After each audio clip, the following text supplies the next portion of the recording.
Hello, my name is Crystal Petry, and you are watching season 3 of the Crystal Petry podcast. I have a great guest for you today, Mr. Kevin Steele, a news anchor. I don't know if we want to use former because, once you're a news anchor, always a news anchor. Is that But true? I feel like it is. I feel like Yeah. it is, Kevin. I mean, if I'm wrong, correct me. Correct me.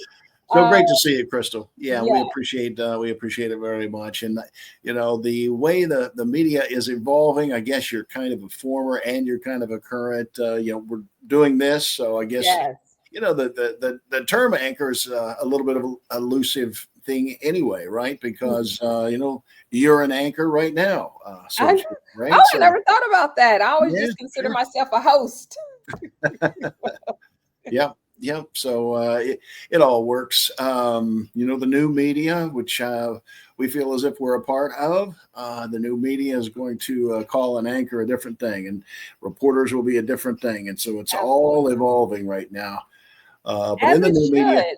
I feel yeah, like, I mean, especially in the media, it mhm, needs to evolve with the times. It yeah, needs to evolve with the people, mhm, which is, one of the reasons I really wanted you on here because you have your feet are, in both sides of it. yeah, So I really want my community to be able to glean from you on both sides of it mhm, and, determine, hey, if they decide to become a news anchor, they'll have a little bit of information. If they yeah, decide to do something a little different, they'll have a little information as well. So, yeah. Kevin, where are you? Where in the world are you? Still in the Old Town section of Beaumont, Texas. I Okay. was here for 13 years as the anchor of the ABC affiliate, Mhm. KBMT. We were counterparts for a little while. We I'm, s- were. I'm so We great. I were. won't say competitors. I'll say counterparts. Counterparts, exactly. Because in all transparency, as Kevin stated, he worked for the ABC affiliate, and I work for the NBC affiliate in the same community. And it's so good to, I guess, kind of work together and collab together Yeah. on this podcast. So, what inspired you to even become a news anchor, Kevin? Oh, Miss Crystal, I'm so old. That takes me back so far. I don't know if I can even remember that far back. Uh, my story is one where I always wanted to be in sports. Okay, I was a sports guy. What? I did not Frankly, know this. yeah, it's unusual. A lot of people in those days either felt as if they had to specialize in sports or specialize in news or specialize in weather, Okay. and you couldn't really cross the boundaries. In those days, all I wanted to do was be a sports writer, frankly, for a newspaper. And I had to take an internship. I started at KTVO TV, one of the smallest I mean, smallest TV stations in the country. Where There is were, it? yeah, it was Northeast Missouri Okay. is the geographic location. There were 214 markets at the time. We were 204. So we were so close to the bottom of, and I Yeah. mean, it involved everything. Oh, girl, I had to set up cameras. I was a one man band. I had to set up cameras for myself, uh, essentially set up a light stand so that I could determine just how tall I was going to be. Go back, set up the camera, one man banding. No Yes, big deal these days. Very common in the it is. They teach you media. that in college. But in those days, a lot of places had camera people who handled all of that. And of course, the Correct. camera, you had a 30-pound camera with a 40-pound deck on your shoulder in those days. So it was, yeah, that's way back 1986 or so. Not that And far. Not that mhm, far. not that long ago. And in '86, here we are out in the cornfields of northeastern Missouri and southern Iowa doing these stories, getting my feet wet, learning the business. And in those days, there's no way that I could have done some of the things that I was later able to do and feel comfortable doing on air. So I always tell young journalists, man, when you get in this thing, do anything they tell you to do. Do almost anything they're asking you to do, even if you don't really think you'll want to do that. long term as a career, still try to do it and help that news director or general manager, help them out with what they need for the time being, right? Because eventually some of those skills come into play later.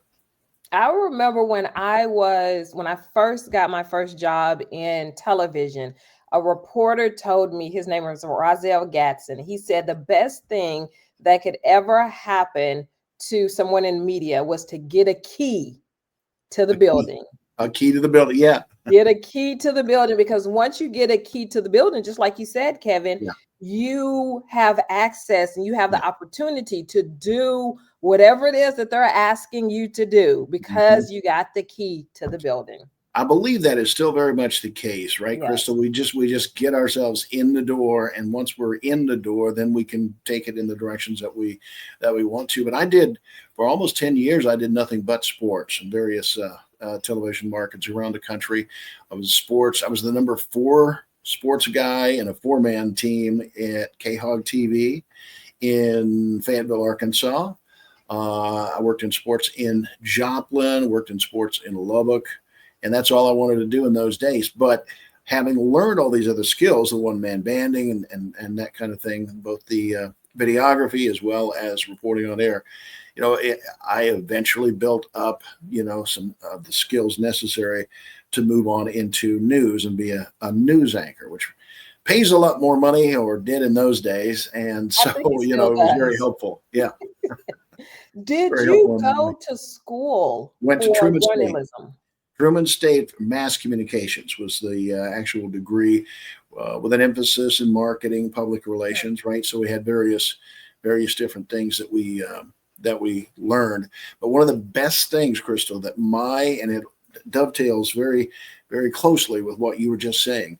One of the best things my school did was you had to have 12 full hours of an internship. I think that was the minimum.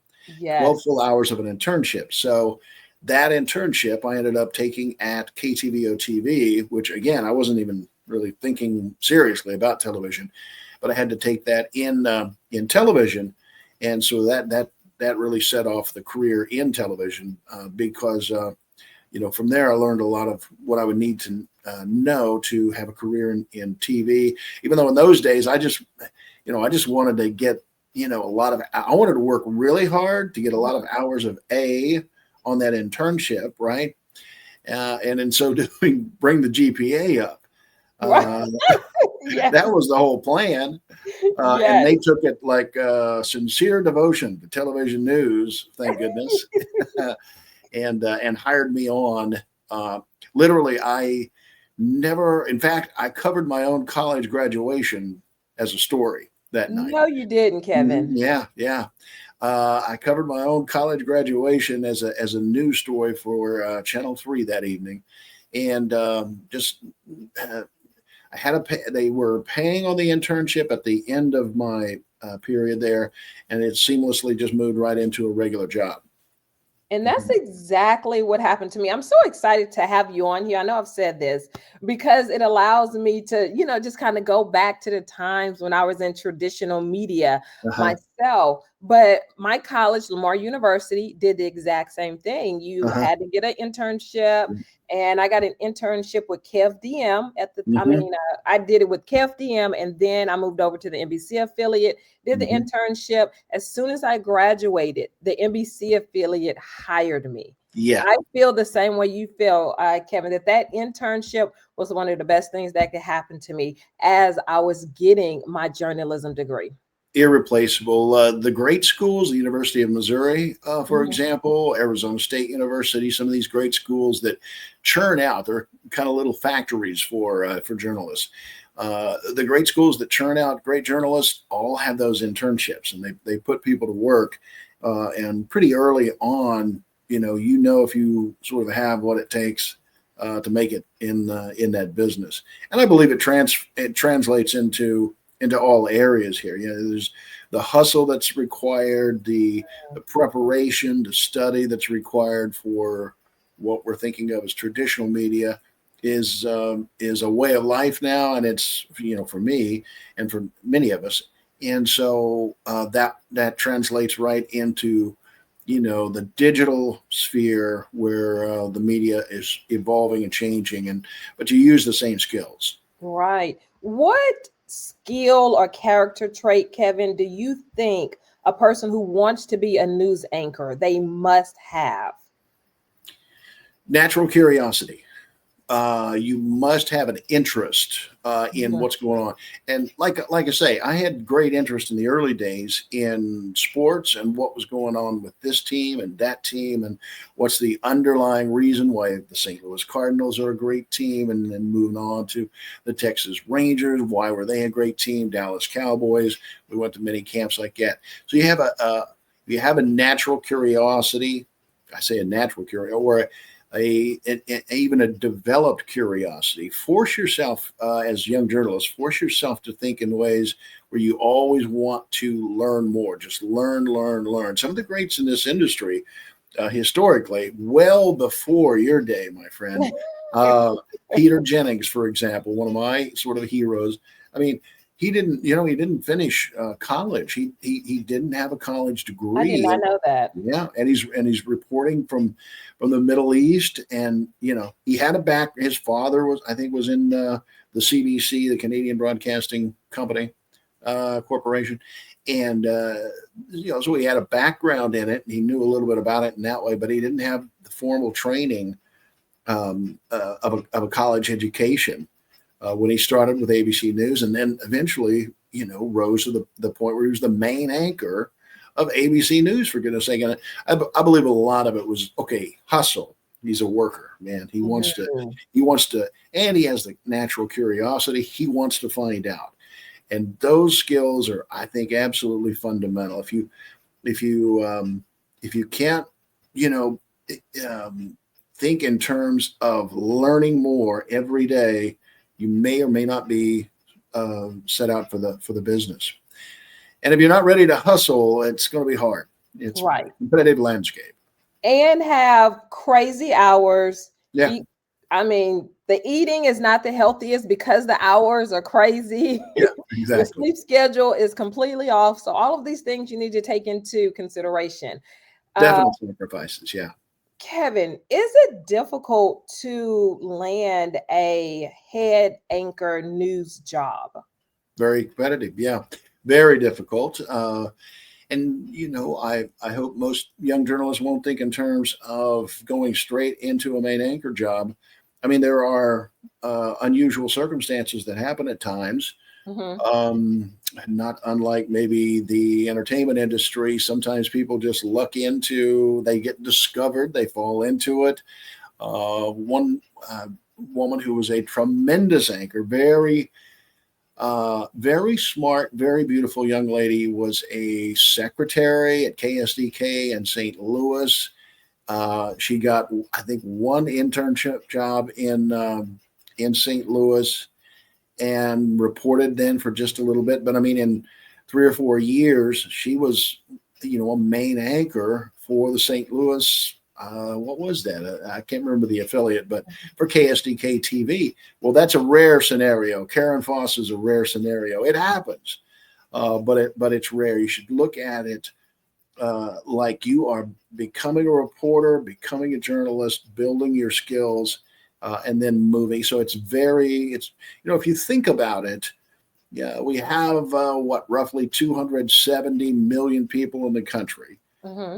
We have roughly 214 television markets.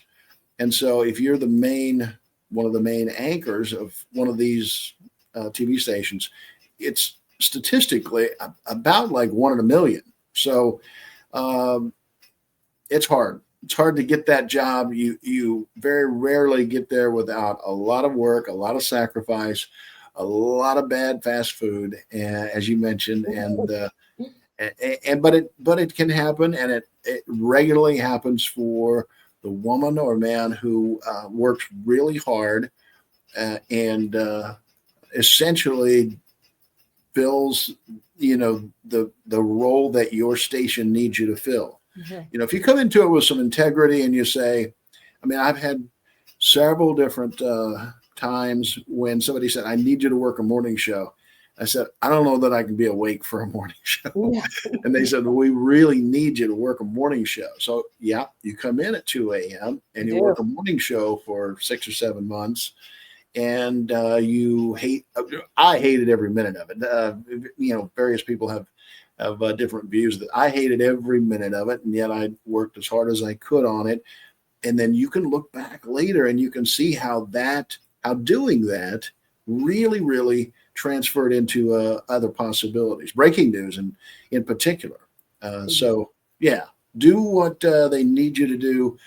Have the integrity to help your station whenever possible, and good things will come from it. As a news anchor, Kevin, you were the face of the station.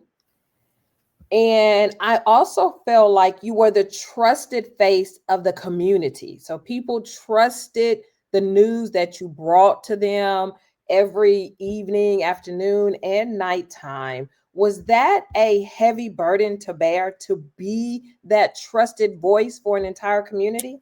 A burden, yeah, that's an interesting way to put it. I don't know that I'd think of it as a burden as much as a responsibility. Well, I think one thing that people get all wrong about news anchors is that news anchors show up at, I don't know, 4:30 in the afternoon. They get a stack of scripts and they read it at 5 o'clock and they go home. Or they and they read it at 5 o'clock. Then they read another set of scripts at 6 o'clock. Then they go to dinner and they take a 2 hour dinner, and they come back later and do the same for. And that's probably very much misunderstood about television news anchors.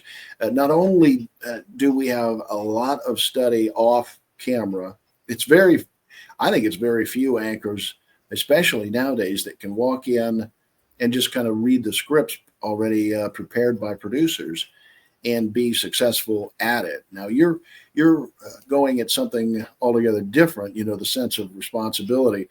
I have to know what's going on in my community well before that news story is needed. It's a little bit difficult to articulate.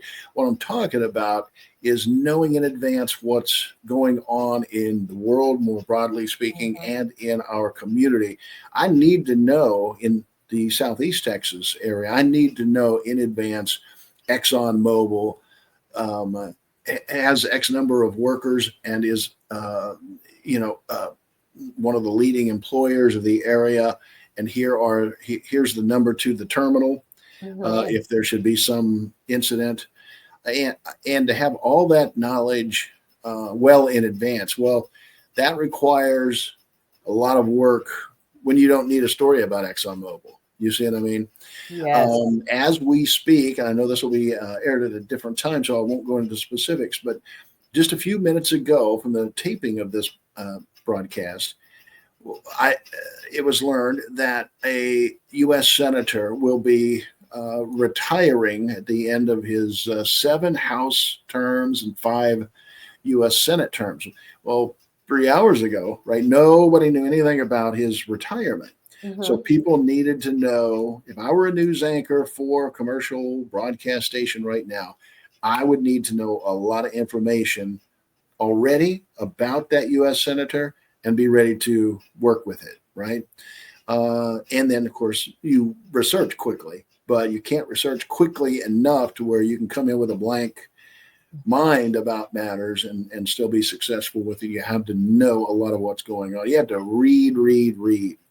And that goes back to the natural curiosity. It goes back to the work ethic that we were talking about, things like that. Did I answer your question? I really did. don't. Yes, you absolutely did. I don't feel as if I had, I felt as if I had a responsibility at various times when it really, really counted. Weather events come to mind specifically. The hurricanes in Right. Southeast Texas, need to know in advance, where's the lift station that provides the water for Beaumont, for example. Yes. And you know that essentially Beaumont has 2 lift stations that provide the water for pretty much the whole community, right? But you need to know those things in advance, because starting your research from the moment that it's learned that, oh, wow, the entire city of Beaumont has no has no operating water Water. system. Yes. Starting your research right there won't cut it, You're right? So too late at that time. yeah, you're too late at that. So you have to know many of those things in advance, and of course you continue to do research. But especially in breaking news, you feel a responsibility because homes are filling with water. You're going to go on air in 15 minutes, and you're Mhm. going to talk to people about what's going on in their communities as events transpire. It's a responsibility to know what you're talking about in advance because people's lives in those cases really are at stake. So there is that responsibility. Mhm. And really, with the research, people can tell that you know what you're talking about, which breeds and grows the Yeah, trust that the yeah, community has for you as yeah. you are talking about these hurricanes or breaking news or Hmm. senators that are retiring. Hmm. So it's always important that people trust the anchor. Yeah, What about voice coaching? Is that voice important, or coaching. voice training? Is that important if you want to become a news anchor? I think it all falls into place, right? I mean, if you look at some of the great television stations and really some great, what I'll call local market news anchors, they don't have the big booming traditional voice that you might necessarily, think they would have, right? But they have an adequate voice that is easy to listen to. It's easy to follow. There's a clarity in their report, and so that delivery comes into play, and it can be important for some persons. Now, I've always thought that you know there some anchors are successful with a very non-traditional voice. Mhm. They don't have a booming golden throat voice. They don't have maybe some of the same diction that others might have, but they're able to pull it off. You know what I mean? If if if you're closely listening to your news directors and your senior producers, they will let you know if there's a problem in your voice and your delivery. And so the sum total of my views on that is if you'll go back and you'll just listen to what they're telling you, be Mhm. coachable. Let yourself be What do you mean my voice is? What do you mean my voice is terrible? No, no, no. Yeah, listen to those folks. Be coachable, and because typically um, they'll tell you if there's a problem, and then you can fix it with a voice coach from that point. But I never had a voice coach, and I know a lot of successful anchors that never had a voice coach, never I do was as one of well. the. Yeah, so it's important, but usually I wouldn't prioritize it. I would think more in terms of a lot of other things that you could be doing with your research time and your work time that would be more beneficial. There are also great consultants. The larger markets in America, in my day, it was audience research and development.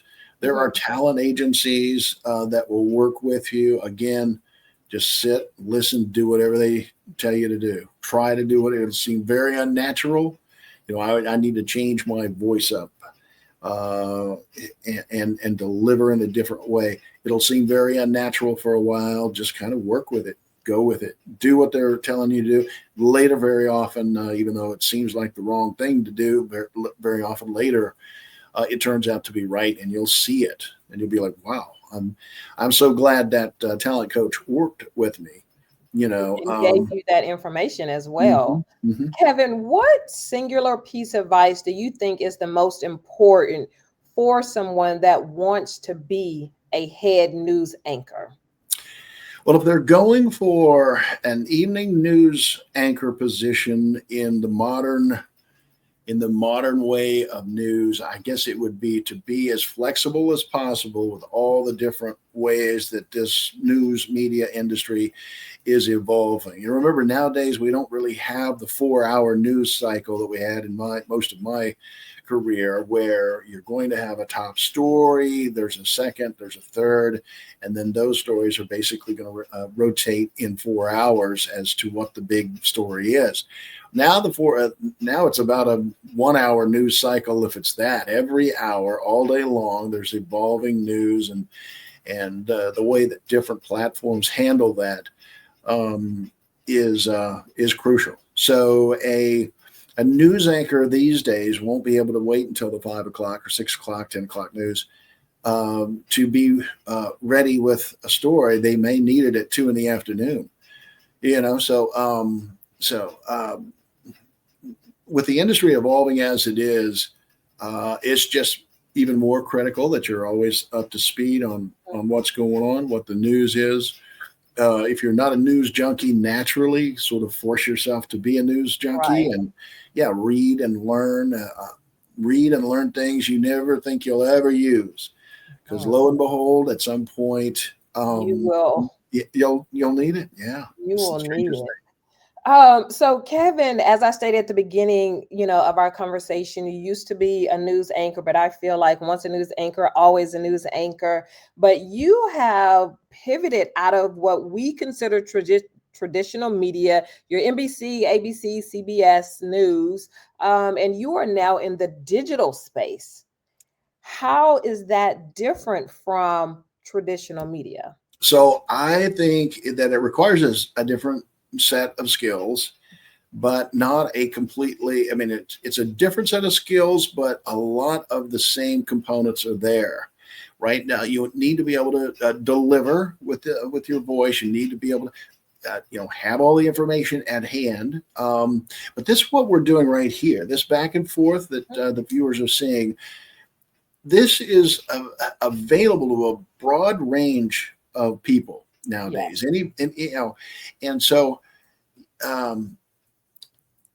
we have to be better at it than the average guy, because it's even more competitive in the sense that a lot of people can get a YouTube page. Not that many people can have a YouTube page that's interesting and compelling the way yours is, right? So Thank you. it changes up the way that people are going to see news. And I say that loosely: news, information, entertainment, the whole gamut of it, right? So it's changing in that way. And it's impossible to really know where it's going, right? I mean, the monetization of certain channels makes it possible for people, even without outside advertisers, to do really well. We've been making over 10 grand a month now for several months, just based on our followership, primarily on Facebook. Well, I mean, I very rarely made 10 grand a month when I was in traditional Exactly. TV. Yeah. So, it took me a long time to get to that place. The possibilities are changing rapidly. Now, the big question is, where's it going to go next, right? That is the big question. Mm-hmm. With performance bonuses on some social media platforms, it's possible, if you can find a compelling audience, if you can be compelling and find an audience, it's possible to do really, really well. But there are so many folks I know of 7-year-old kids, making 100 grand a month, Yes. playing with toys. They would, And they would, opening toys and yes. yes. Yes. So it's a ever evolving industry. I suspect in as little, Crystal, as 5 years from now, people will get their news in a very different way. And they're already doing that. The use of podcasts, the use of, people that didn't know what Spotify was, 2 years ago, are now listening to certain shows on Spotify with regularity, right? Consistent. So it's just knowing where the industry is going to land, where it's going next. That seems to be the big key. And I don't really have the answer to that. I just know that when you can be compelling, when you can deliver news in a way that's interesting, you can't go wrong, right? Because you can transfer that to different platforms, and that will usually win the day. Kevin, you are in the digital space now as far as delivering news. Mm-hmm. Do you see more people now coming over to the digital space to Yes, get their news? Or, absolutely. okay, go ahead.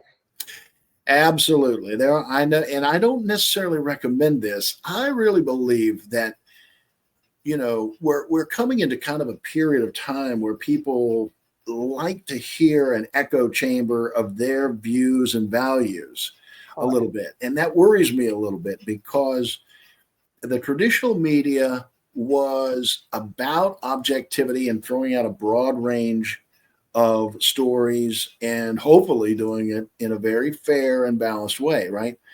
Nowadays, people will commonly talk about, say, conservative journalists or more liberal progressive journalists, and it's very strange. I mean, that's something that we didn't talk about in the traditional media hardly at all in the old days, and so it's a little disconcerting. I tell people, watch MSNBC, watch Fox News, Watch them and all. watch them all, and can keep balancing your views and things. And some people only want to watch MSNBC, right? And then some other people only want to watch Fox News. And when they're not watching Fox News, they'll be listening to one of the conservative radio shows, for example. So all day long, all they hear is this echo chamber of certain kind of views. So I think that's a bad thing, broadly speaking, for the news media, and yet it's more or less unstoppable. People are just doing that, whether I don't even know if they consciously realize that they're doing that, but they're getting all of their source of information from one or two places, and it's bad. It's a bad thing, but hopefully on both the progressive side and the more conservative side, hopefully the journalists have the integrity to be fair, at least in the way that they convey that. So in our case, we are going to do a news platform that is that leans to the more conservative side, but not unfairly so. Like, we would never put a story in our broadcasts, right? That was that made the conservatives happy, but was untrue, right? And Correct. so, a lot of people are starting to find their news interests in the place where they have their political values. See, so it's disconcerting in that sense. So I guess in an answer to your question, I really think it's important. A lot of people study all of the news outlets that they can. Read the New York Times and read the New York Post, right? Read the Washington Times, read the Washington Post, and then go online and get a news story from one of these outlets that you find to sort of be right down the middle. And it's getting increasingly difficult to find that from a political vantage point. I think it's really important that the industry move back to a place where, there's starting to be some of that. News Nation, for example, has what appears to be a very firm Right down the belief, middle that they approach want, with their reporting. that they want to try to do it right down the middle, and it looks successful at this early juncture. So it looks like it's moving in the right direction, which would be tremendous. Because in my early days, you would get scorched by your boss, by your news director, if you let objectivity or editorialism into your reporting. This is Nowadays, correct. Now it's now expected. yeah, it's more expected. Yeah, than It is anything else. expected. Now, the local stations have done far better at that than the national networks. And again, whether it's true or not is less important than the perception out there. The perception of, say, an ABC News is not what it used to be. The perception nowadays is that the ABC will skew your thinking in a particular way, right? And a lot of people just think that. A lot of people say MSNBC will definitely lie to you in a certain way towards their values, right? Uh, and it's very unfortunate perception that they have out there. It's probably less true than people think it is. Right. Yeah, Right. but it's still the perception out there. So, As I get ready to let you go, Kevin, mhm. do you think that traditional media is, as we stated before, we don't know where the digital space is going to go or Mhm. grow in the next 5 to 10 years Yeah, where you are currently operating? Do you think traditional media will still be needed or still be around in the next 5 to 10 years? what I think is going to happen is there's going to be a tremendous consolidation of markets. So where we used to have 214 markets, Mhm. we might, in short order, say have 100 markets across the country. And so some of the smaller markets, if you have a Tyler, will fall into, say, a Dallas market. You might have a Beaumont in a Houston market. It'll be a larger markets, so to speak. And that's quite bad for local coverage, but it's probably the way that the economics will play out, so that these news organizations can remain profitable. So I think it's going to go in that direction. I think there will be vast changes in the amount of local coverage, and that will end up being a very good thing for new media, for folks like you and me, who are Because we reporting. can walk in and fill that gap. Yeah, exactly. We can fill the gap of news and information that's happening in a local area that would be. Um, it's not lucrative for a station in say a Tyler or maybe a Shreveport type area. It's not lucrative for them to run a full scale news organization in that community, but it can be lucrative for us. You see what I mean? So the industry will change in that way. Hard to say. Hard to say how it'll change exactly. Well, Kevin, thank you so Oh much yes, for being on the podcast. And I it's really been a blast. appreciate the fact that you are able to speak to us from both sides, from traditional media and from now the digital space media. Yeah. So it makes you very unique. And I appreciate it so much. Oh, it's been a blast talking to you, Crystal. Thank you so much. I love what you're doing. I hope that we can stay in touch, and we'll Yes. talk on an ongoing basis. Thank you so much for having me. Absolutely. Thank you so much. And to my community, thank you for tuning in, listening, and learning. You can get Kevin's podcast on YouTube Podcast and Apple Podcasts. And remember, you always have time to listen and learn on the go.